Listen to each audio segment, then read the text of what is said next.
Jemaat yang dikasihi Tuhan, marilah kita memulai ibadah kita. Minggu ini kita memasuki minggu ketiga di bulan keluarga. Sebagai umat Tuhan diundang untuk menghayati bahwa makna segala sesuatu berasal dari Tuhan. Oleh karena itu, marilah kita bersama datang kepadanya dengan penuh sukacita dan menyembah kepadanya melalui pujian Kidung Jemaat 3 bait 1 dan 3. Kami puji dengan riang.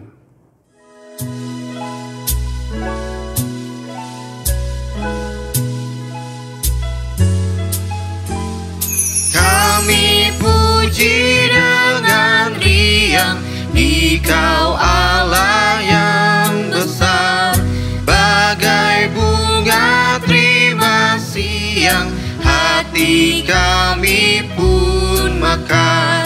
Kabut dosa dan derita, kebimbangan telah lenyap, sumber suka yang abadi, beri sinarmu menyerap.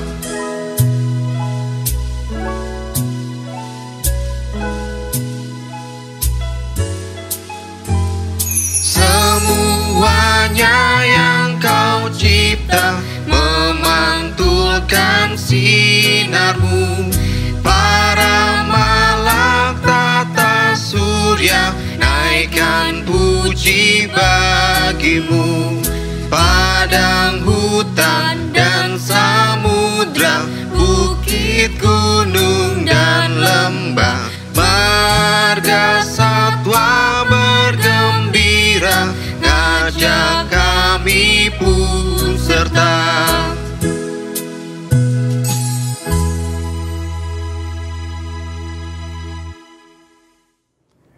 Saudara-saudaraku yang dikasihi oleh Tuhan, marilah ibadah ini kita awali dengan keyakinan bahwa pertolongan kita adalah di dalam nama Tuhan yang menjadikan langit dan bumi. Kasih karunia dan damai sejahtera dari Allah Bapa dan dari Tuhan Yesus Kristus kiranya menyertai saudara. Jemaat dipersilahkan duduk kembali. Kembali kita memuji nama Tuhan dengan nyanyian Kidung Jemaat 64 bait 1 dan 2. Bila kulihat bintang gemerlapan.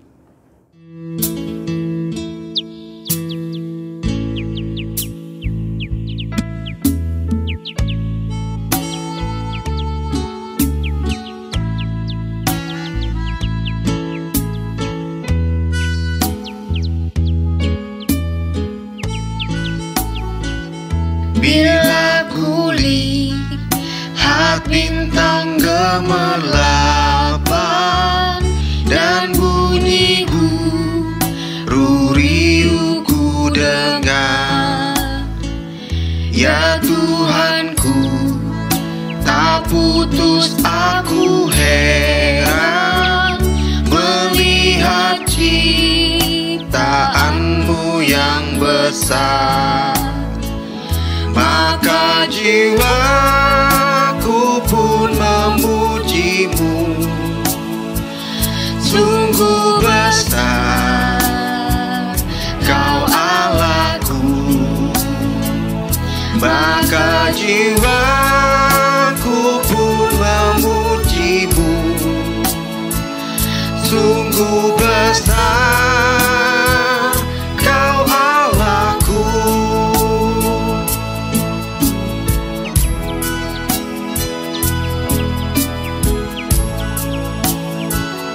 Ya Tuhanku, apabila ku renungkan pemberian-Mu dalam penebus, ku tertegun bagiku dicurahkan oleh Putra-Mu, darahnya kudus. Maka jiwaku pun memujimu, sungguh besar kau Allahku. Maka jiwaku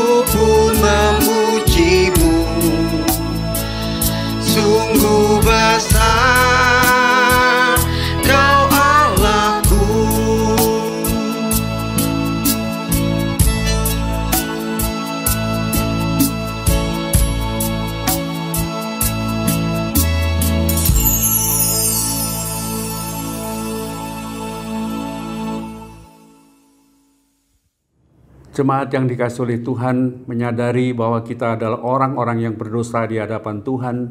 Marilah kita mengaku dosa bersama-sama secara berbalasan.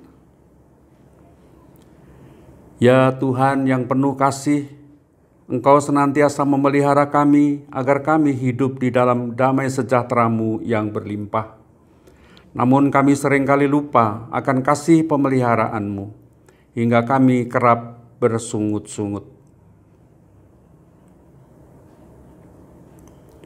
Engkau menuntun kami dalam kehidupan kami, namun kami sering tidak mau mengakui dan mengikuti langkah-Mu. Kami lebih sering menurut dan melangkah menurut kemauan kami sendiri. Engkau mengutus para pemimpin untuk membimbing kami agar tercipta ketertiban di kehidupan bersama kami. Namun kami justru sering tidak menghormati mereka. Kami sering memberikan kritik tanpa dasar, bahkan dengan kalimat kasar yang jauh dari sikap hormat. Kami sadar ada banyak hal yang belum dapat kami lakukan sesuai dengan kehendak-Mu. Sebab itu, saat ini kami datang untuk mengakui dosa kami secara pribadi di hadapan-Mu. Jemaat diberi kesempatan untuk mengaku dosa di hadapan Tuhan secara pribadi.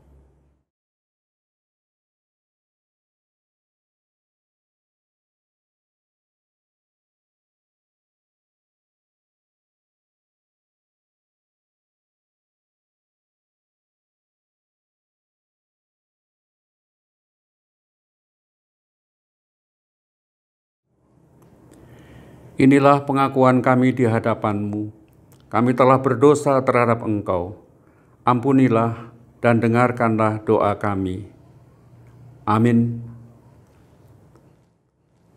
Jemaat, sekarang saya undang untuk bangkit berdiri dan kita bersama-sama menerima berita anugerah dan petunjuk kehidupan baru dari Tuhan. Terimalah firman Tuhan sebagai berita anugerah dan petunjuk hidup baru dari Efesus 2 ayat 8 dan ayatnya yang ke-9. Sebab karena kasih karunia kamu diselamatkan oleh iman, itu bukan hasil usahamu, tetapi pemberian Allah. Itu bukan hasil pekerjaanmu. Jangan ada orang yang memegahkan diri. Demikianlah berita anugerah dan petunjuk hidup baru dari Tuhan. Saudara-saudara, mari kita menyanyikan nyanyian kesanggupan kita untuk tetap hidup dalam ketaatan kepada Tuhan dengan menyanyi Kidung Jemaat 392 bait 1 dan 3, Ku berbahagia.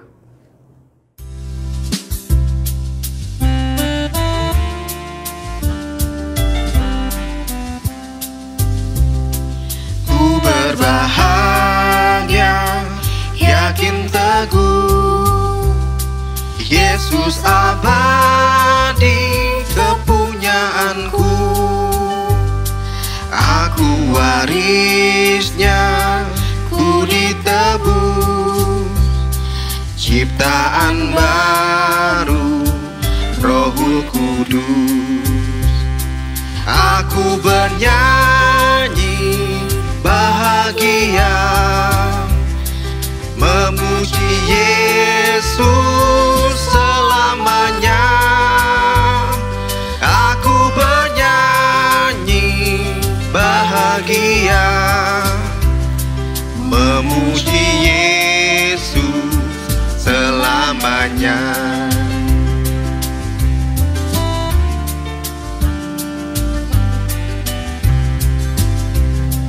Aku serahkan diri penuh, dalam Tuhanku hatiku teduh, sambil menyongsong kembalinya.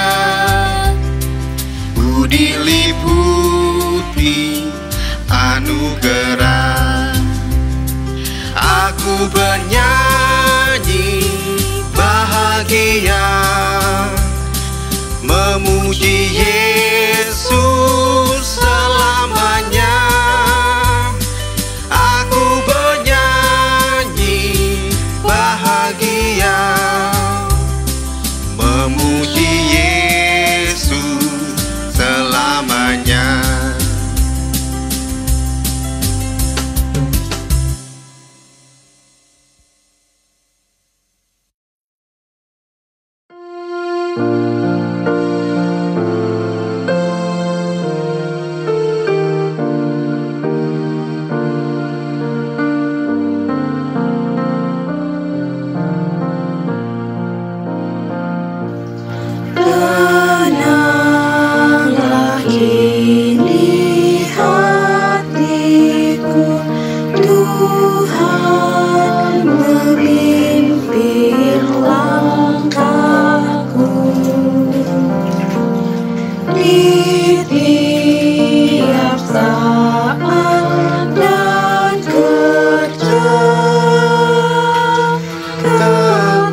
Jemaat yang dikasihi oleh Tuhan, kita akan membaca dan merenungkan firman Tuhan. Marilah sebelumnya kita berdoa memohon bimbingan Roh Kudus. Ya Roh Kudus, tolonglah kami umat-Mu yang akan membaca Alkitab yang adalah firman Tuhan. Tolonglah kami supaya kami dapat menerima firman Tuhan dengan sukacita, kami dapat memahaminya, mengertinya, dan mengaplikasikannya di dalam kehidupan kami sehari-hari. Tolonglah ya Roh Kudus, kami semua, baik jemaat yang mendengar maupun hamba Tuhan yang akan menyampaikan firman, diurapi oleh Roh Kudus, sehingga hanya kebenaran firman Tuhan yang kami dengar pada saat ini. Berfirmanlah ya Tuhan, kami siap mendengarkannya. Di dalam nama Tuhan Yesus Kristus kami memohon urapan Roh Kudus. Amin. Saudara-saudara, bagian firman Tuhan yang akan kita baca pada saat ini adalah diambil dari Injil Matius pasalnya yang ke-22 ayat 15 sampai dengan 22. Matius 22 ayat 15 sampai dengan 22 di bawah judul tentang membayar pajak kepada Kaisar. Kemudian pergilah orang-orang Farisi, mereka berunding bagaimana mereka dapat menjerat Yesus dengan suatu pertanyaan. Mereka menyuruh murid-murid mereka bersama-sama orang-orang Herodian bertanya kepadanya, "Guru, kami tahu engkau adalah seorang yang jujur dan dengan jujur mengajar jalan Allah dan engkau tidak takut kepada siapapun juga, sebab engkau tidak mencari muka. Katakanlah kepada kami pendapatmu, apakah diperbolehkan membayar pajak kepada kaisar atau tidak?" Tetapi Yesus mengerti kejahatan hati mereka itu, lalu berkata, "Mengapa kamu mencobai aku, hai orang-orang munafik? Tunjukkanlah kepadaku mata uang untuk pajak itu." Mereka membawa suatu dinar kepadanya. Maka ia bertanya kepada mereka, "Gambar dan tulisan siapakah ini?" Jawab mereka, "Gambar dan tulisan Kaisar." Lalu kata Yesus kepada mereka, "Berikanlah kepada Kaisar apa yang wajib kamu berikan kepada Kaisar, dan kepada Allah apa yang wajib kamu berikan kepada Allah." Mendengar itu, heranlah mereka dan meninggalkan Yesus lalu pergi. Demikianlah saudara-saudara firman Tuhan, dan berbahagialah setiap kita yang mendengarkan firman Tuhan dan yang memelihara di dalam kehidupan sehari-hari. Haleluya. Bapak Ibu saudara-saudaraku yang dikasihi oleh Tuhan, pada saat ini kita akan merenungkan sebuah tema, semua untuk Allah. Saudara-saudara, saya ingin mendahului renungan ini dengan realitas yang kita hadapi pada saat ini, bahwa kita sekarang ini hidup di tengah-tengah dunia, di tengah-tengah dunia dengan segala persoalannya. Dan ada dua hal sekarang ini yang sedang banyak kita percakapkan atau kita rasakan. Yang pertama, kita masih berada di dalam kondisi pandemi. Rasa-rasanya masih bertambah terus orang-orang yang terkena COVID-19, sekalipun juga sudah cukup banyak orang-orang yang disembuhkan dari penyakit ini atau karena virus ini. Tetapi bagaimanapun kita terus akan berupaya sebaik mungkin kita menjaga kesehatan supaya kita tidak tertular ataupun menularkan, dan kita berdoa memohon pertolongan Tuhan supaya pemerintah juga setiap bangsa-bangsa di dunia segera menemukan obat untuk COVID-19 ini, sehingga virus itu segera dapat lenyap dari muka bumi ini. Yang kedua, khususnya di Indonesia atau lebih khusus lagi di Jakarta, realitas yang kita hadapi sesuatu yang memprihatinkan. Beberapa hari ini kita membaca, mendengar, melihat demo-demo yang berhubungan dengan disahkannya undang-undang tentang Omnibus Law, peraturan yang oleh banyak pihak dianggap mengurangi kesejahteraan para buruh sehingga para buruh berdemo. Tetapi sayangnya adalah demo itu kemudian jurus ke anarki sehingga ada pembakaran di mana-mana dan seterusnya, dan itu sangat memprihatinkan kita. Dan saya ajak saudara-saudara terus berdoa supaya Indonesia dan Jakarta khususnya aman kembali dan kita bisa hidup dalam damai. Tetapi ada hal lain saudara-saudara yang saya ingin ajak merenungkan, adalah kehadiran kita di tengah-tengah dunia itu tidak saja menyangkut kondisi-kondisi orang lain, tetapi juga seringkali menyangkut kehidupan iman Kristen. Kehadiran Kristen, kehadiran orang Kristen di dunia ini seringkali menimbulkan hal-hal yang tidak menyenangkan atau menimbulkan hal yang dianggap mereka sebagai sebuah ancaman.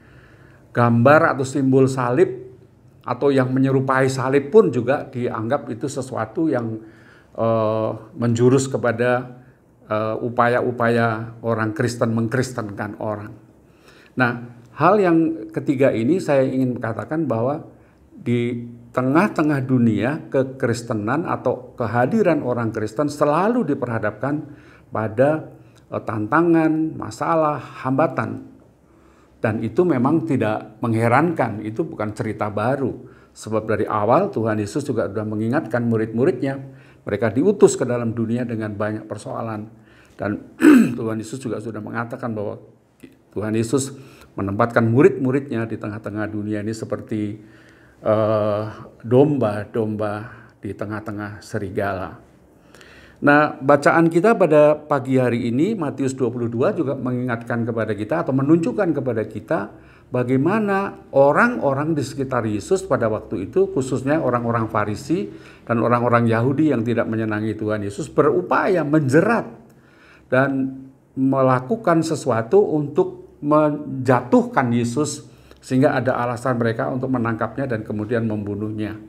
Dan isu yang dipakai dalam bacaan kita pada saat ini adalah masalah membayar pajak. Orang-orang Farisi menyuruh murid-muridnya atau orang-orang di kelompok mereka untuk bertanya kepada Tuhan Yesus, apakah diperbolehkan membayar pajak kepada Kaisar? Dan Yesus tahu bahwa pertanyaan itu sesungguhnya bukan pertanyaan untuk memberi solusi, tetapi pertanyaan untuk menjerat Yesus. Pertanyaan untuk mengarahkan Yesus untuk memberi jawaban yang salah. Dan kalau Yesus memberi jawaban yang salah, maka mereka bisa menangkapnya, menjeratnya, dan kemudian bahkan membunuhnya. Dan itu memang sudah rencana lama orang-orang Farisi untuk membunuh Tuhan Yesus Kristus. Boleh atau tidak membayar pajak atau tidak membayar pajak? Nah, ini sebuah pertanyaan yang dilematis. Kalau Yesus menjawab pertanyaan itu dengan mengatakan, oh boleh membayar pajak, bayar pajak kepada Kaisar. Dan kalau ini dijawab Yesus demikian, maka Yesus pasti akan dimusuhi oleh orang-orang Yahudi. Kenapa? Karena orang-orang Yahudi tidak suka pada pemerintahan Romawi. Mereka tidak suka membayar pajak kepada orang Romawi, kepada pemerintahan Romawi. Dan saudara-saudara, tadi kita membaca bahwa murid orang-orang Farisi itu juga menyertakan orang-orang Herodian. Orang-orang Herodian itu adalah orang-orang yang berharap bahwa yang memimpin mereka bukan dari Roma, tetapi keturunan Raja Herodes Agung. Nah, jadi kehadiran orang-orang Herodian ini juga mendorong, mengintimidasi supaya Yesus menjawab keliru. Tetapi Tuhan Yesus tidak mengatakan boleh membayar pajak. Tapi kemudian juga kalau Yesus menjawab tidak boleh membayar pajak, wah ini lebih gawat lagi. Kalau Yesus menjawab oh tidak boleh bayar pajak kepada Kaisar, maka artinya bahwa pemerintah Romawi akan memusuhi Yesus. Yesus akan dianggap sebagai seorang provokator yang dapat menghancurkan pemerintahan Romawi. Nah, jadi jawaban yang dua-duanya sulit untuk diinikan.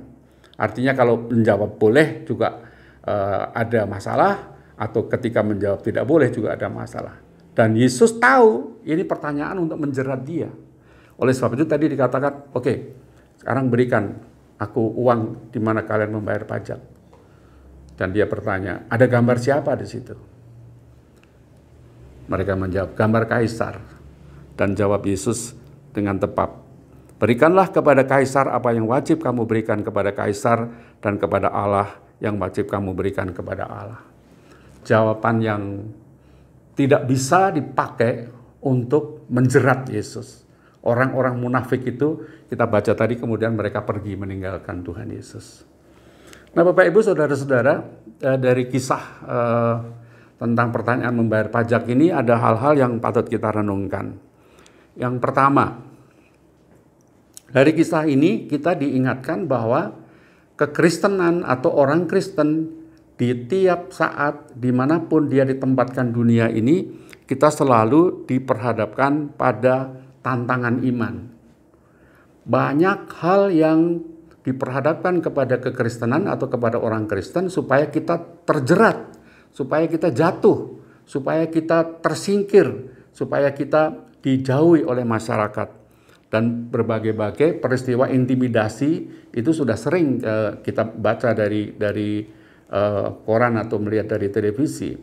Ada makam, ada salibnya, kemudian ada dipotong, dan kemudian ada ibadah-ibadah keluarga orang Kristen juga diganggu dan sebagainya. Dan peristiwa-peristiwa semacam itu yang menunjukkan bahwa kekristenan itu selalu diperhadapkan pada ancaman-ancaman yang bisa menjatuhkan iman kita.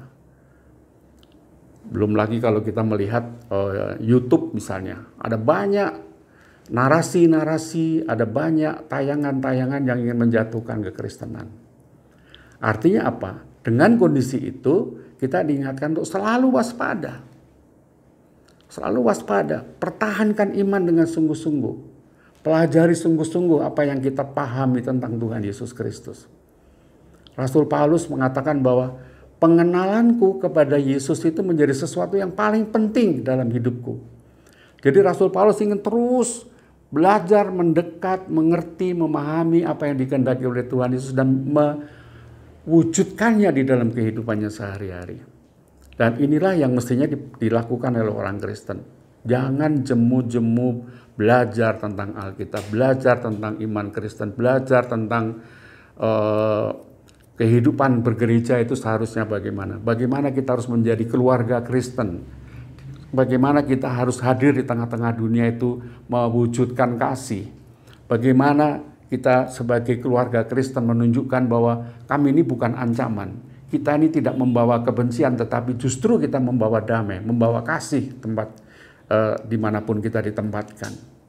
Jadi bagaimanapun iblis dan orang-orang yang tidak suka pada kekristenan selalu mencari alasan untuk menjatuhkan kita. Oleh sebab itu, sekali lagi saya ingin mengatakan kita mesti waspada, pahami, perteguh iman kita, pahami iman Kristen sesungguhnya, sehingga ketika ada orang bertanya, apa sih kekristenan, apa sih Yesus, apa sih gereja, apa sih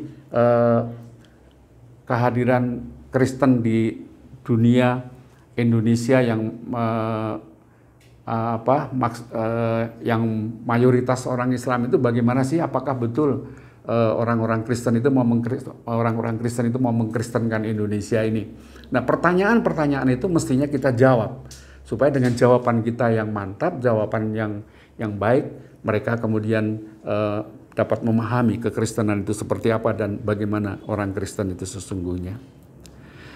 Yang kedua, dari kisah ini kita diingatkan bahwa orang Kristen pada saat ini hidup di dunia nyata. Kita orang Kristen khususnya GKJ Ebenezer hidup di tengah-tengah dunia, hidup di Jakarta dan sekitarnya, di Indonesia ini. Dengan segala peraturan, undang-undang yang mengikat kita sebagai warga negara Indonesia. Oleh sebab itu, Bapak Ibu Saudara-saudara, ini tidak boleh diingkari. Kita orang Kristen, tetapi juga kita adalah warga negara Indonesia. Artinya apa? Sebagai warga negara Indonesia, kita terikat sekali lagi dengan kesepakatan-kesepakatan bersama, peraturan-peraturan, undang-undang yang mesti kita taati sebagai warga negara Indonesia. Jadi kalau pertanyaan tadi soal membayar pajak, apakah kita boleh membayar pajak perusahaan? Apakah saya harus membayar pajak bangunan? Apakah saya harus memiliki KTP? Apakah saya harus memiliki surat izin mengendara mobil atau motor dan seterusnya? Semua itu mesti kita taati. Semua itu mesti kita lakukan. Untuk apa? Untuk kesejahteraan bersama. Terlebih-lebih menyangkut peraturan-peraturan yang lebih mendasar tentang bagaimana kehadiran Kristen di tengah-tengah bangsa Indonesia itu. Kita pegang Pancasila, kita punya undang-undang dasar. Semua itu tidak boleh kita abaikan. Taat pada pemerintah yang sah itu adalah panggilan kekristenan yang tidak bisa disangkal. Bapak Ibu, kalau kita membaca Roma 13 misalnya, sangat jelas di sana bagaimana seharusnya sikap kita kepada pemerintah. Pemerintah itu harus dihormati. Pemerintah itu harus dijunjung tinggi karena pemerintah pada dasarnya adalah hamba Allah. Pemerintah yang sah adalah alat di tangan Tuhan untuk mengatur kehidupan bersama supaya kehidupan kita menjadi baik sebagai bangsa dan negara. Oleh sebab itu, mau tidak mau, kita harus mentaati kehidupan kita sebagai warga negara Indonesia. Yang berikutnya, yang tidak boleh kita abaikan, yang ketiga adalah bahwa di samping kita menjadi warga negara Indonesia, kita juga diingatkan bahwa kita adalah sebagai orang Kristen, kita adalah punya kewarganegaraan ganda. Yaitu kewargaan kita adalah dalam kerajaan sorga. Rasul Paulus di dalam Filipi 3 ayat yang ke-20 dengan jelas mengatakan bahwa kewargaan kita adalah kerajaan sorga. Artinya apa? Di samping kita sebagai warga negara Indonesia, kita adalah warga kerajaan sorga. Kita sebagai orang Kristen, kita punya Tuhan, kita punya Raja, kita punya Allah yang patut kita sembah dan kita taati sepenuhnya di dalam Tuhan Yesus Kristus. Oleh sebab itu, Yesus sebagai Raja, sebagai pemimpinan kita harus taat kepada Tuhan Yesus dalam kemutlakan. Nah, ini dua hal ini patut kita renungkan. Kita sebagai warga negara Indonesia, tetapi juga warga negara kerajaan Allah. Artinya apa? Artinya kedua panggilan itu mesti dilakukan bersama-sama dengan yang terbaik. Kita menjadi warga negara Indonesia yang terbaik karena kasih kita kepada Allah, karena pemerintah adalah hamba Allah. Jadi ketaatan kita kepada pemerintah juga sesungguhnya ketaatan kita kepada Allah. Sepanjang pemerintah itu tentu melakukan yang benar, yang baik. Dan yang kedua, sebagai warga kerajaan sorga, kita harus taat penuh kepada Allah. Dan dua-duanya ini kita jalani dengan penuh kasih. Sebagai warga negara Indonesia, kita juga melakukan peraturan-peraturan hukum dengan penuh kasih. Terlebih-lebih, kita sebagai warga kerajaan Allah juga melakukannya untuk Allah. Dengan penuh sukacita, dengan penuh kasih.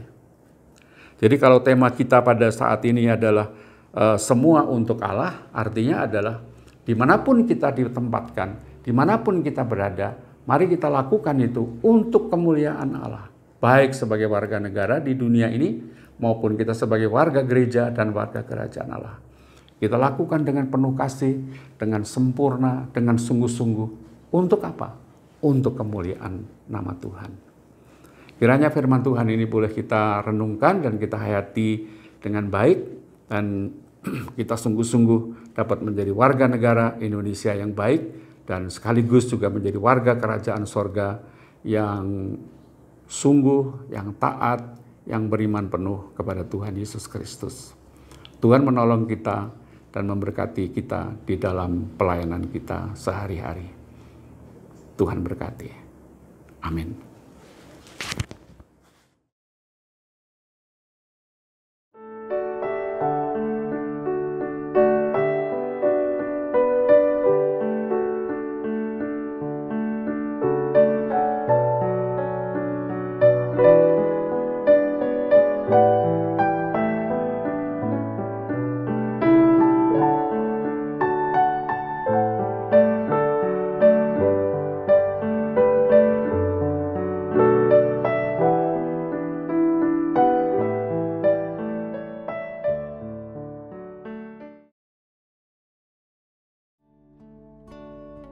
Shalom semuanya, perkenalkan nama saya Angel, putri pertama dari Bapak Ebnu Pranantio dan Ibu Paulina. Saya kuliah di Cina dan sekarang sedang berada di Indonesia. Saat ini saya mau berbagi pengalaman hidup saya dan kesaksian tentang Tuhan Yesus hingga akhirnya saya bisa pulang ke Indonesia lagi. Singkat cerita, saya kan kuliah di sana. Terus pada bulan Desember itu, wabah virus corona itu sebenarnya sudah mulai bermunculan, tetapi belum mewabah, belum menyebar. Itu saya masih belum tahu, dan kebetulan pada bulan Januari itu saya liburan musim dingin. Nah, biasanya setiap liburan musim dingin itu kan liburannya agak lama. Jadi biasanya saya pulang ke Indonesia, tetapi karena saya udah mau tahun terakhir, jadi saya izin lah ke papa dan mama saya telepon, saya bilang, "Pah, Mah, saya kayaknya nggak mau pulang tahun ini." Oke, di pertengahan saya berlibur, virus corona ini makin mewabah. Setiap harinya tuh ada sekitar 4 orang, bertambah 10 orang, lalu 20 orang. Saya bersama-sama teman-teman Indonesia saya, kami sangat-sangat ketakutan karena setiap harinya 50 orang berjatuhan, 50 orang meninggal. Jadi kami bangun setiap pagi itu selalu dengan keadaan yang ketakutan, ngecek berita ini udah berapa, selalu seperti itu.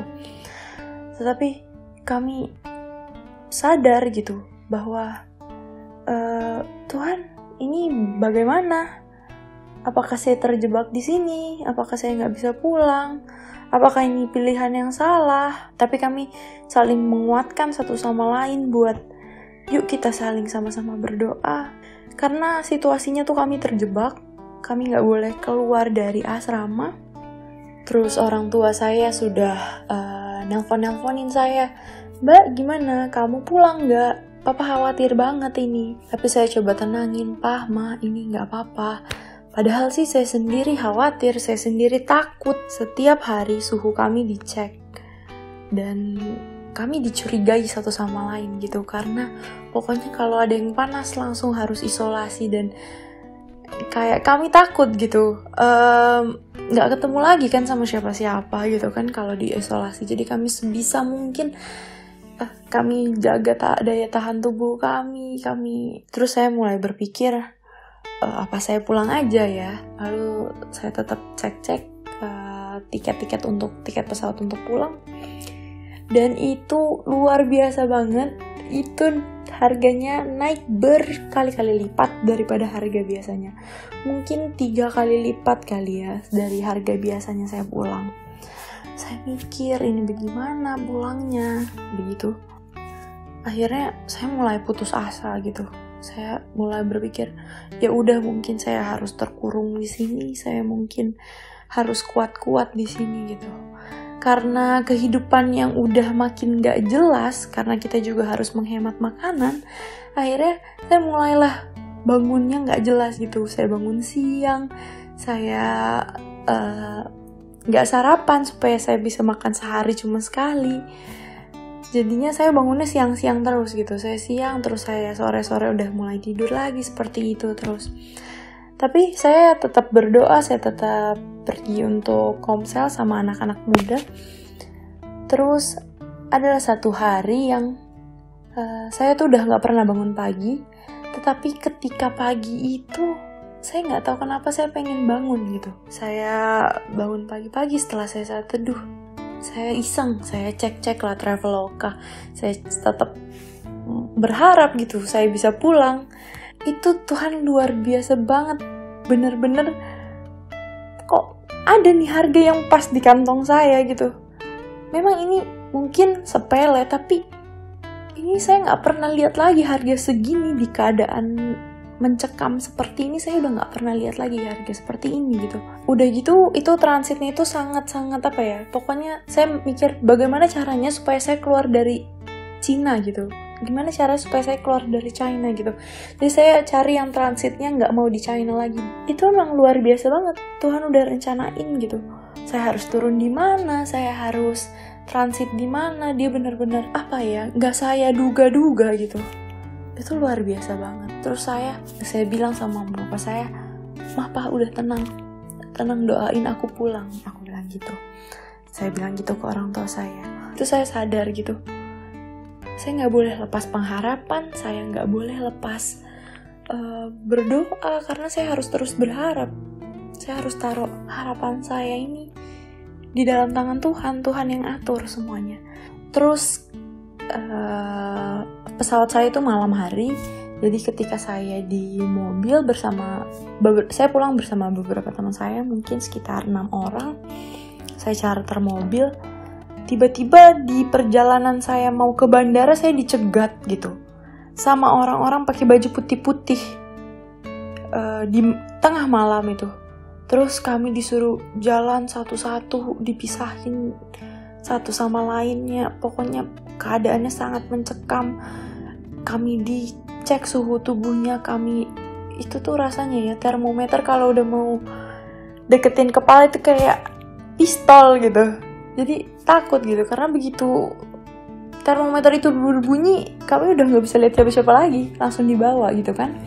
Puji Tuhan kami lolos. Singkat cerita, kami akhirnya berhasil pulang ke Indonesia. Dan ajaibnya lagi, setelah benar-benar sehari setelah saya pulang, itu sekitar tanggal akhir-akhir Januari ya, benar-benar sehari setelah saya mendarat di Indonesia, besokannya itu semuanya di lockdown. China itu di lockdown, itu kota-kota saya semuanya sudah di lockdown. Jadi teman-teman saya masih ada yang terjebak di sana, tapi luar biasa Tuhan, mereka sekarang puji Tuhan baik-baik aja yang di sana pun. Sekian cerita saya bersyukur banget. Terima kasih, Tuhan berkati.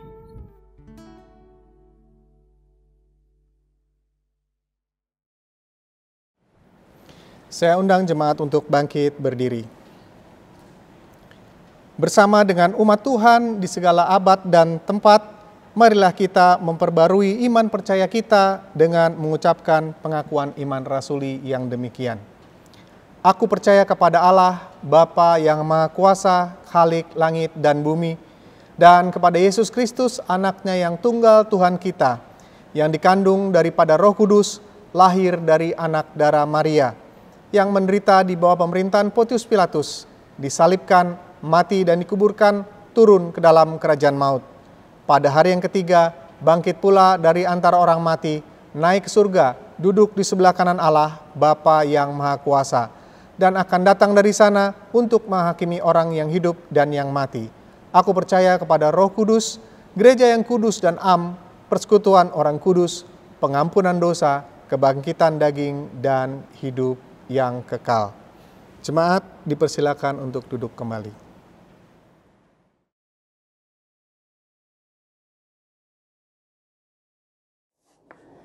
Bapak, Ibu, Saudara-saudara yang dikasihi oleh Tuhan, marilah kita menaikkan doa syafaat dan kita akhiri dengan doa Bapa kami. Ya Allah, Bapa kami di dalam Tuhan Yesus Kristus, Allah yang kami sembah, kami puji, kami tinggikan di dalam kehidupan kami.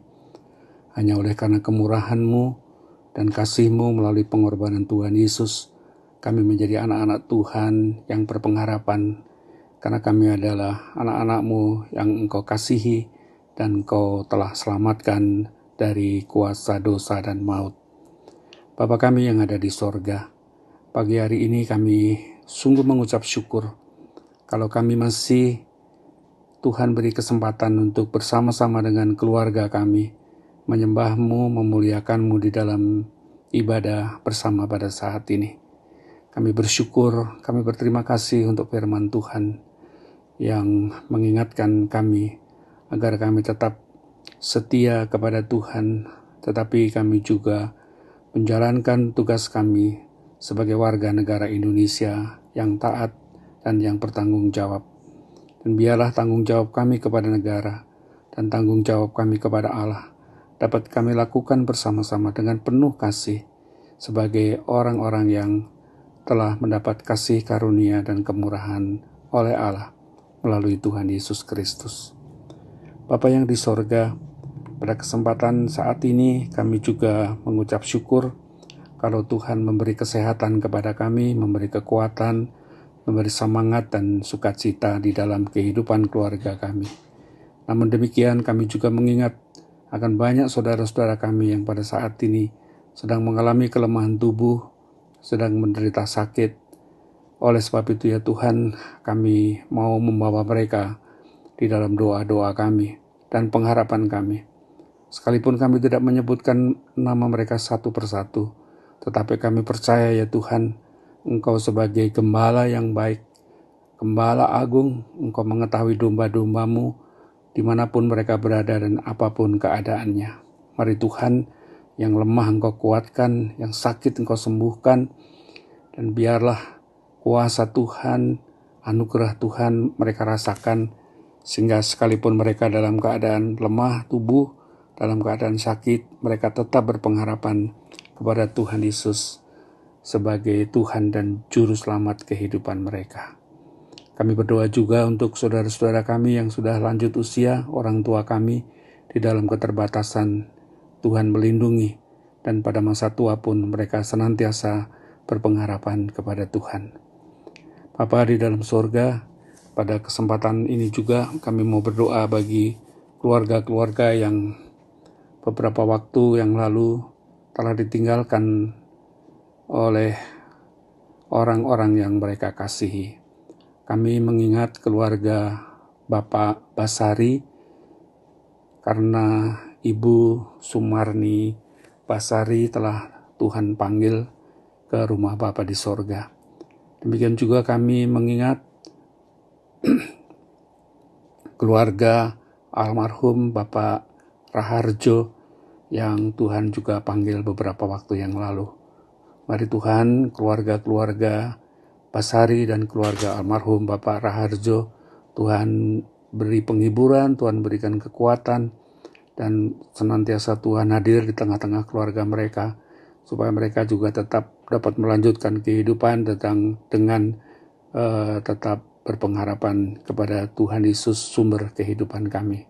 Karena kami percaya setiap orang yang meninggal di dalam Kristus, maka ia telah diberi tempat yang indah, yang mulia di dalam kerajaan sorga. Dan ketika kami masih Tuhan berikan kehidupan, mari Engkau juga memberikan kami kemampuan untuk hidup dengan bertanggung jawab dan memberi buah di tengah-tengah dunia ini. Kami mau berdoa juga untuk banyak saudara-saudara kami yang masih dirawat karena pandemi COVID-19. Mari Tuhan, Engkau memberkati setiap upaya pemulihan. Kami doakan para dokter, para perawat, para tenaga medis yang bekerja di rumah sakit. Tuhan melindungi mereka, Tuhan memberkati mereka sehingga mereka dapat menjalankan tugas dengan baik dan dengan hasil yang baik. Pandemi COVID-19 ini segera dapat teratasi. Usaha-usaha pemerintah, usaha bangsa-bangsa di seluruh dunia untuk menemukan vaksin atau obat untuk COVID-19 ini juga Tuhan berkati. Kami mengucap syukur bahwa kami sudah mendengar berita bahwa vaksin sudah ditemukan dan segera akan diproduksi besar untuk menangani COVID-19 ini. Mari Tuhan, Engkau menolong supaya sungguh-sungguh obat itu dapat diproduksi secara massal dan kemudian didistribusi ke seluruh dunia, khususnya di Indonesia, sehingga pandemi ini segera dapat berlalu dari negeri kami. Segala dampak-dampak negatif yang muncul karena pandemi ini juga Tuhan menolongnya, dan usaha-usaha pemerintah untuk mengatasinya Tuhan juga memberkati. Dan kami sebagai warga negara, kami juga dimampukan untuk terus menjaga kesehatan kami dan terus berupaya sedemikian rupa sehingga kami juga dapat berperan untuk memutus penyebaran COVID-19 ini secara meluas. Beri kami tanggung jawab, beri kami kekuatan untuk sungguh-sungguh menjaga kesehatan kami, sehingga dengan demikian kami dapat melawan COVID-19 itu dan kami dapat hidup sehat dan menikmati kehidupan yang penuh sukacita. Bapa kami yang berada di dalam kerajaan surga, pada saat ini kami juga membawa kehidupan jemaat-Mu khususnya di GKJ Ebenezer dengan segala pergumulan yang sedang kami hadapi. Saudara-saudara kami yang sedang mencari pekerjaan, yang memulai usaha-usaha baru, saudara-saudara kami yang terus berupaya untuk meningkatkan kehidupan perekonomian keluarga, kiranya Tuhan berkati. Saudara-saudara kami, kaum muda yang sedang mencari teman hidup, pasangan hidup, juga Tuhan berkati. Keluarga-keluarga muda yang menantikan kehadiran buah hati di tengah keluarga. Oh Tuhan, kami mohon kemurahan Tuhan supaya sungguh-sungguh harapan mereka dapat terwujud dengan kehadiran anak di tengah-tengah keluarga mereka. Keluarga-keluarga yang pada saat ini sedang mengalami berbagai-bagai pergumulan dalam kehidupan mereka, baik menyangkut masalah ekonomi, masalah relasi-relasi yang retak, dan masalah-masalah lain di dalam pekerjaan mereka dan berbagai-bagai persoalan yang membebani kehidupan mereka. Mari Tuhan, Engkau berkenan menolong, Tuhan berkenan hadir di tengah-tengah keluarga dengan selalu ada jalan keluar ketika kami mempertaruhkan pengharapan kami kepada Tuhan Yesus sebagai Juru Selamat. Terima kasih Tuhan, Engkau memberkati juga usaha gereja. Tuhan mempersiapkan untuk membuka kembali kebaktian di gereja. Kiranya juga Tuhan berkati persiapan-persiapannya dan pada waktu ditentukan nanti kami dapat beribadah kembali bersama-sama di dalam gereja.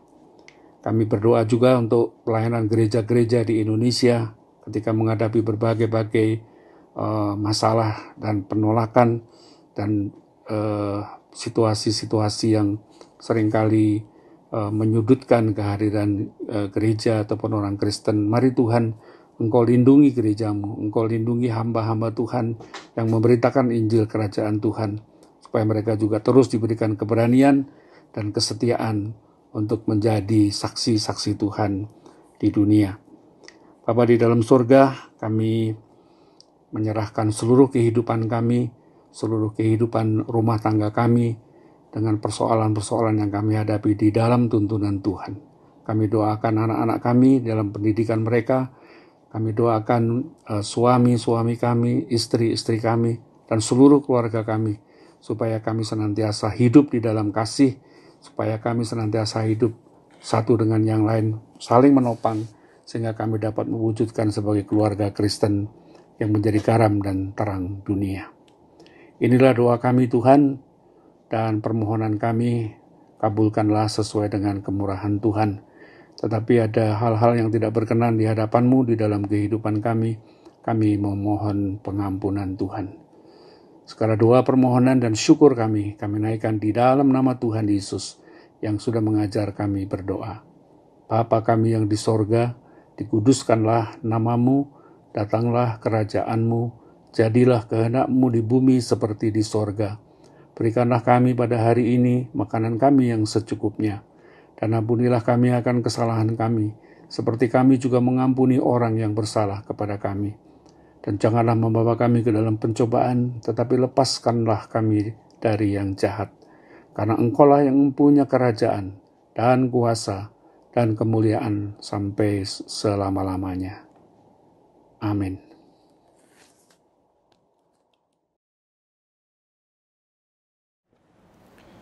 Tiba saatnya bagi kita untuk memberikan persembahan. Nats persembahan terambil dari Roma 11 ayat 36. Sebab segala sesuatu adalah dari Dia, dan oleh Dia, dan kepada Dia. Bagi Dialah kemuliaan sampai selama-lamanya. Persembahan dapat disampaikan seperti minggu-minggu yang lalu melalui rekening bank yang sudah disampaikan atau melalui kantor gereja di sini. Nyanyian persembahan kita nyanyikan bersama dari Kidung Jemaat 363, bait yang pertama. Bagi Yesus kuserahkan.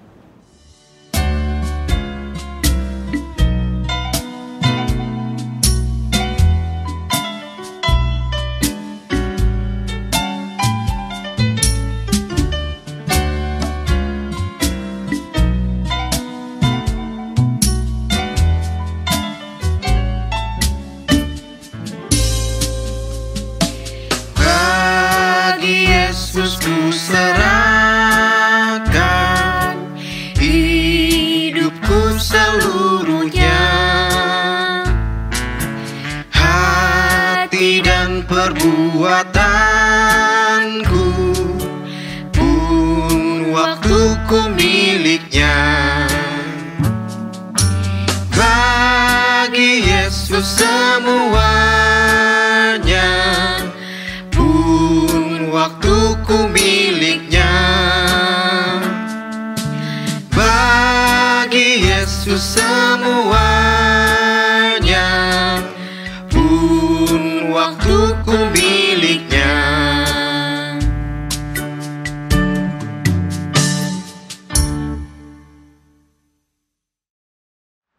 Mari kita haturkan persembahan ini dalam doa. Mari kita berdoa. Bapa yang baik, kami mengucap syukur Tuhan untuk hari ini. Kami boleh bersama-sama bersekutu, memuji dan memuliakan nama-Mu, dan khususnya kami boleh mempersembahkan sebagian berkat yang Tuhan telah berikan sangat berlimpah kepada kami. Biarlah berkat-Mu ini, persembahan kami ini boleh menjadi kekuatan, boleh menjadi sesuatu yang dapat kami pakai untuk pelayanan-Mu di gereja ini. Tuhan sertai, Tuhan pakai mereka-mereka yang sudah Engkau persiapkan untuk mengelolanya. Di dalam nama Tuhan Yesus Kristus kami berdoa dan mengucap syukur. Amin.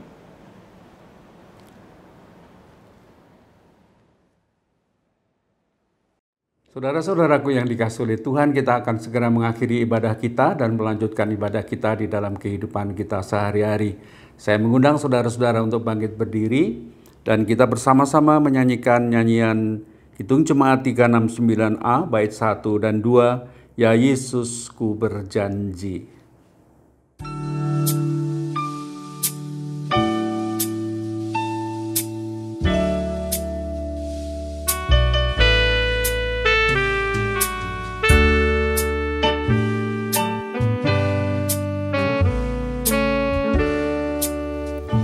Ya Yesus ku berjanji setia padamu.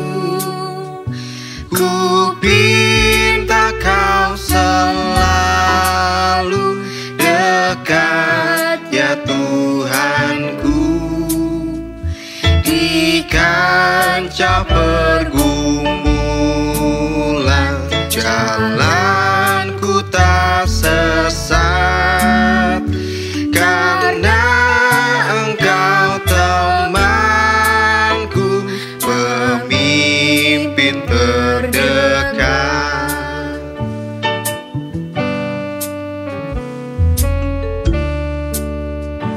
Dekaplah aku Tuhan di ribut dunia, penuh kilauan hampa dan suara godanya.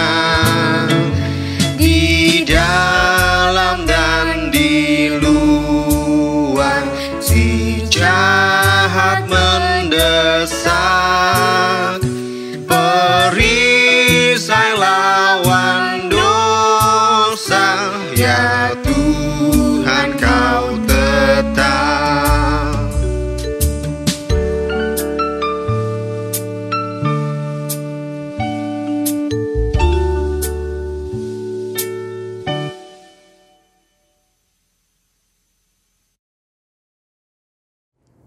Jemaat yang dikasihi oleh Tuhan, sekarang arahkanlah hatimu kepada Tuhan.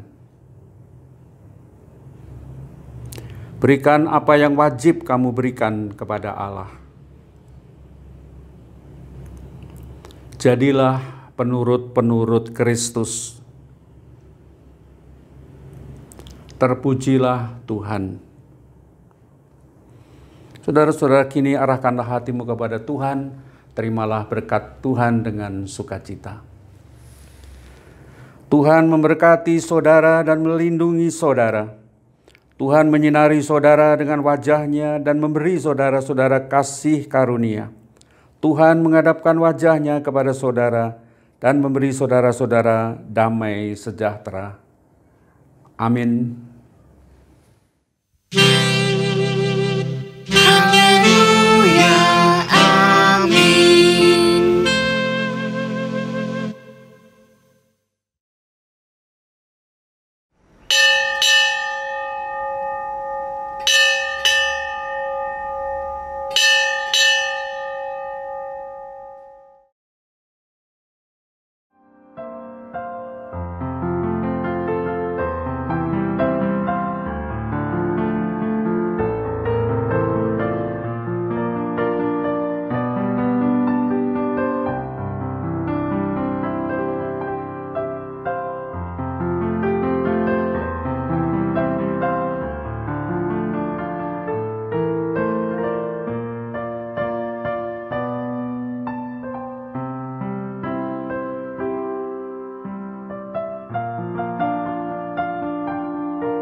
selamat pagi adik-adik yang di rumah. Apa kabarnya? Mbak Nita selalu berdoa buat adik-adik di rumah selalu sehat dan tetap semangat memuji Tuhan. Mbak Nita hari ini gak sendirian loh. Mbak Nita mengajak teman-teman. Ayo sini, teman-teman. Halo teman-teman. Ayo sapa dulu teman-temannya yang di rumah. Apa kabar teman-teman? Pada sehat semua pasti kan? Iya, aku mendoakan supaya kalian di rumah sehat-sehat aja. Pada kangen gak sama teman-temannya? Pasti kangen banget dong kita. Kamu kangen sama siapa aja nih? Aku kangen sama Hana, sama Briska, Arleta, dan masih banyak lagi. Kalau aku kangen sama Zaneta, Ove, sama semua temen yang ada di sekolah minggu dong pastinya. Iya, kita semua kangen sama adik-adik yang di rumah. Tapi Bianca dan Anin sabar ya. Suatu saat nanti kita pasti akan bertemu kembali. Nah, sebagai lagu pembuka, kita mau menyanyi bersama ya. Pakai gaya ya adik-adik di rumah ya. Kita juga pakai gaya. Sayang, sayang, disayang. Aku disayang Tuhan. Aku diangkat jadi anaknya. Aku disayang Tuhan. Sayang, sayang, disayang. Aku disayang Tuhan. Aku diangkat jadi anaknya. Aku disayang Tuhan. Glory, glory, glory, haleluya. Glory, glory, glory, puji Tuhan. Glory, glory, glory, haleluya. Glory, glory, glory, puji Tuhan. Sekali lagi ya. Semuanya masih semangat kan memuji Tuhan yang di rumah? Sayang, sayang, disayang. Aku disayang Tuhan. Aku diangkat jadi anaknya. Aku disayang Tuhan. Sayang, sayang, disayang. Aku disayang Tuhan. Aku diangkat jadi anaknya. Aku disayang Tuhan. Glory, glory, glory, haleluya. Glory, glory, glory, puji Tuhan. Glory, glory, glory, haleluya. Glory, glory, glory, puji Tuhan. Adik-adik, sebentar lagi kita akan mendengarkan cerita Alkitab. Nah, yang bakalan diceritain sama Mbak Gita. Kalau nggak salah ya teman-teman, Mbak Gita bakalan cerita tentang Rasul Paulus yang ada di penjara. Tetapi dalam penjara Rasul Paulus tetap bersukacita. Kenapa ya? Nah, sebelum masuk ke firman, kita mau nyanyi lagu sukacita yuk. Pakai gaya lagi ya.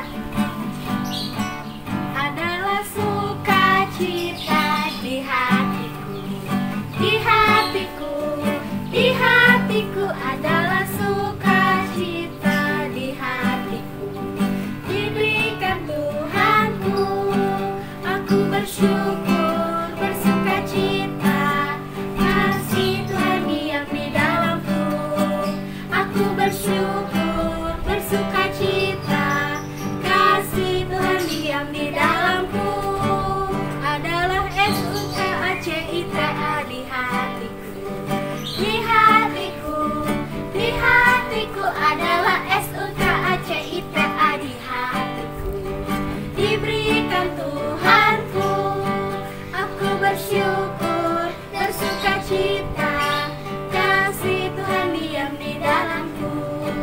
Aku bersyukur, bersukacita, kasih Tuhan diam di dalamku. Ayo kita dengarkan firman-Nya sama-sama. Shalom adik-adik, sebelum kita mulai belajar firman Tuhan, Mbak Gita mau ngajak adik-adik semua untuk sama-sama berdoa. Mari kita berdoa. Tuhan Yesus yang baik, terima kasih Tuhan untuk kesempatan Tuhan kalau kami boleh sama-sama belajar tentang firman Tuhan. Berkati tiap kami ya Tuhan, agar kami boleh mengerti firman Tuhan dengan baik. Terima kasih Tuhan Yesus, dalam nama Tuhan Yesus kami berdoa, amin. Shalom, apa kabar adik-adik? Semoga semuanya masih dalam keadaan sehat, penuh sukacita. Gimana rasanya sekolah dari rumah? Nah, pada kesempatan kali ini Mbak Gita itu mau ngajak adik-adik untuk sama-sama belajar. Kita mau belajar bersukacita yang membawa kita untuk hidup lebih rukun lagi. Nah, dari mana kita belajarnya? Kita mau belajar dari nasihat yang Rasul Paulus berikan kepada jemaat di Filipi, maaf pakai F ya. Mbak kita ulang, kita mau belajar nih dari nasihat yang Rasul Paulus berikan untuk jemaat di Filipi. Nah, ada yang udah bisa nebak belum? Dari mana bacaan Alkitab kita pada hari ini? Dari mana? Yeah. Benar, dari Filipi. Jadi bacaan kita pada hari ini adalah Filipi 4 ayat 1 sampai 9. Filipi 4 ayat 1 sampai 9. Nah, adik-adik silahkan buka dulu Alkitabnya. Mbak Gita tunggu. Oke. Udah ketemu bacaannya? Kita baca bareng-bareng ya. Oke, Filipi 4 ayat 1 sampai 9. Karena itu, saudara-saudara yang kukasihi dan yang kurindukan, sukacitaku dan mahkotaku, berdirilah juga dengan teguh dalam Tuhan. Hai saudara-saudaraku yang kekasih. Ayo dia kunasihati dan Sintike kunasihati, supaya sehati sepikir dalam Tuhan. Bahkan, kuminta juga kepadamu, Sunsugos, temanku yang setia, tolonglah mereka. Karena mereka telah berjuang dengan aku dalam pekabaran Injil, bersama-sama dengan Clemens dan kawan-kawanku sekerja yang lain, yang nama-namanya tercantum dalam kitab kehidupan. Bersukacitalah senantiasa dalam Tuhan. Sekali lagi kukatakan, bersukacitalah. Hendaklah kebaikan hatimu diketahui semua orang. Tuhan sudah dekat. Janganlah hendaknya kamu khawatir tentang apapun juga, tetapi nyatakanlah dalam segala hal keinginanmu kepada Allah dalam doa dan permohonan dengan ucapan syukur. Damai sejahtera Allah yang melampaui segala akal akan memelihara hati dan pikiranmu dalam Kristus. Jadi akhirnya saudara-saudara, semua yang benar, semua yang mulia, semua yang adil, semua yang suci, semua yang manis, semua yang sedap didengar, semua yang disebut kebajikan dan patut dipuji, pikirkanlah semuanya itu. Dan apa yang telah kamu pelajari, dan apa yang telah kamu terima, dan apa yang telah kamu dengar, dan apa yang telah kamu lihat padaku, lakukanlah itu, maka Allah sumber damai sejahtera akan menyertai kamu. Nah, dari bacaan kita, Mbak Gita mencatat beberapa nasihat nih. Yang pertama, bersukacitalah di dalam Tuhan. Adik-adik ngeh gak sih berapa kali disebutin dalam bacaan tersebut? Berapa? Di ayat keempat, kata-katanya adalah bersukacitalah senantiasa dalam Tuhan. Sekali lagi kukatakan bersukacitalah. Nah, artinya apa? Itu ditekankan banget lah. Terus, kenapa kita harus bersukacita Mbak Gita? Kita bersukacita karena kita punya Allah, kita punya Tuhan yang sangat sayang sama kita, yang kasih kita kekuatan, yang kasih kita kasih karunia, dan yang mendampingi kita dalam menjalani hidup kita sehari-hari. Mau dalam waktu susah, mau dalam waktu senang, Tuhan selalu ada buat kita. Karena itu kita harus bersukacita. Nasihat selanjutnya adalah hendaklah kebaikanmu diketahui semua orang. Loh, maksudnya gimana Mbak Gita? Nah, ayo kita sama-sama melakukan hukum kasih. Betul banget, kita sama-sama melakukan hukum kasih. Yang pertama, sayang sama siapa? Pinter, sayang sama Tuhan Yesus. Yang kedua, sayang sama sesama kita. Jadi ayo kita sayang sama orang-orang di sekitar kita. Yang pertama nih, kita sayang sama lingkungan paling dekat kita, sama keluarga, sama papa, kakak, adik, eyang. Jadi melalui kita, orang-orang itu bisa merasakan juga kasih Tuhan. Jadi mereka juga merasa terberkati. Nasihat selanjutnya, jangan khawatir tentang apapun juga. Tetapi nyatakan semua keinginanmu dalam doa. Loh Mbak Gita, kenapa kita jangan khawatir? Pertama, khawatir itu menghilangkan sukacita.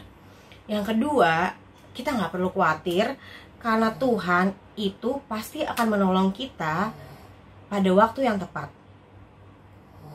Dan Tuhan itu turut andil, Tuhan itu turut bekerja dalam setiap kejadian yang kita alami setiap harinya. Nah, terus gimana nih Mbak Gita kita aplikasikan dalam kehidupan kita? Yang pertama, ayo kita nempel erat-erat sama Tuhan. Gimana caranya? Kita nempel erat-erat sama Tuhan itu kita berdoa, kita baca Alkitab, kita baca Kidi, kita sekolah minggu. Nah, terus kita lakukan semua yang kita pelajari dari Alkitab. Salah satunya hukum kasih tadi. Yang kedua, Mbak Gita mau kasih tahu adik-adik semua, tapi mungkin adik-adik sudah banyak yang tahu 3 kata ajaib. Yang pertama, kata maaf. Yang kedua, tolong. Yang ketiga, terima kasih. Maaf saat kita berbuat salah, tolong saat kita meminta bantuan, dan terima kasih saat kita sudah dibantu. Nah, adik-adik, itu yang bisa kita pelajari pada hari ini. Nah, untuk aktivitasnya, Mbak Gita nggak ada aktivitas yang perlu kalian kerjakan di rumah. Cuma Mbak Gita punya beberapa pertanyaan untuk adik-adik semuanya. Jadi, 1 pertanyaan untuk setiap kelas itu berbeda. Jadi nanti adik-adik 3 yang menjawab pertanyaan paling cepat dan benar akan mendapatkan hadiah dari Mbak Gita. Jadi nanti Mbak Gita akan dibantu oleh guru-guru sekolah minggu di tiap kelas untuk mencatat siapa yang paling cepat dan paling benar, dan akan diinfokan alamatnya. Jadi nanti kan Mbak Gita kirim hadiahnya. Oke, udah siap? Pertanyaan pertama untuk kelas bayi. Pertanyaannya adalah, karena kelas bayi sama mama-mamanya, pertanyaan seperti ini ya. Berapa kali kata bersukacitalah disebutkan dalam bacaan tadi? Mbak Gita ulang ya. Berapa kali kata bersukacitalah disebutkan dalam bacaan tadi? Oke, kelas bayi sudah ya. Kelas batita. Kelas batita, pertanyaannya, bacaan Alkitab pada hari ini diambil dari mana? Mbak Gita ulang ya. Bacaan Alkitab kita pada hari ini diambil dari mana? Pasti udah tahu jawabannya dong. Untuk kelas balita. Siapa sih yang nulis nasihat ini untuk orang-orang di Filipi? Kita ulang ya. Siapa yang menulis nasihat ini untuk orang-orang di Filipi? Sudah tahu dong pasti. Nah, untuk kelas 1, 2. Sebutkan kata-kata 3 kata ajaib yang bisa membantu kita menerapkan hidup rukun. 3 kata ajaib yang bisa membantu kita menerapkan hidup rukun. Dah? Oke, untuk kelas 3, 4. Apa sih yang membuat kita bersukacita di dalam Tuhan? Tadi kan udah kita sebutin tuh. Apa sih yang membuat kita bersukacita di dalam Tuhan? Oke, kelas 5, 6. Tadi kan ada nasihat jangan khawatir. Nah, kenapa kita jangan khawatir? Tadi kan juga Mbak Gita udah cerita ya. Kenapa kita jangan khawatir? Dan kalau udah khawatir, apa sih yang perlu kita lakuin? Untuk kelas 5 Mbak Gita ulang ya. Kenapa kita nggak boleh khawatir? Dan kalau udah khawatir, apa nih yang kita lakuin? Oke, Mbak Gita yakin banget adik-adik pasti udah tahu jawabannya apa. Jadi yang udah tahu jawabannya silahkan minta bantuan mama papanya, minta tolong mama papanya untuk bantu ngejawab ke guru masing-masing di tiap kelasnya. Oke, sekian pelajaran hari ini. Sekolah minggu kita selesai, firman ini selesai. Mari kita sama-sama berdoa. Tuhan Yesus, terima kasih Tuhan untuk berkat-Mu, penyertaan-Mu dalam hidup kami, kekuatan yang Tuhan berikan dalam hidup kami. Tuhan, kami mau belajar untuk bersukacita dalam Tuhan, untuk percaya penyertaan Tuhan, untuk belajar menerapkan hukum kasih, untuk belajar tidak khawatir ya Tuhan. Mampukan kami sehingga kami bisa melakukannya dengan baik, dan kami boleh memiliki hidup yang rukun dengan sesama kami. Terima kasih Tuhan Yesus untuk segala berkat-Mu. Dalam nama Tuhan Yesus kami berdoa, amin. Selamat hari Minggu, Tuhan berkati. Bagus ya teman-teman ceritanya. Kita harus mencontoh Rasul Paulus yang tetap bersukacita walaupun di penjara. Ya bener banget, kita harus belajar untuk tetap bersukacita dan akur dengan keluarga, juga dengan orang lain. Ya, kalian menyimak ceritanya dengan baik sekali. Kita mau nyanyikan lagu penutup, Ku Cinta Keluarga Tuhan.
Saling berpelukan sama mama, papa, kakak, dan adik. Kita harus hidup rukun bersama keluarga dan bersama sesama kita. Sampai jumpa minggu depan ya. Bye.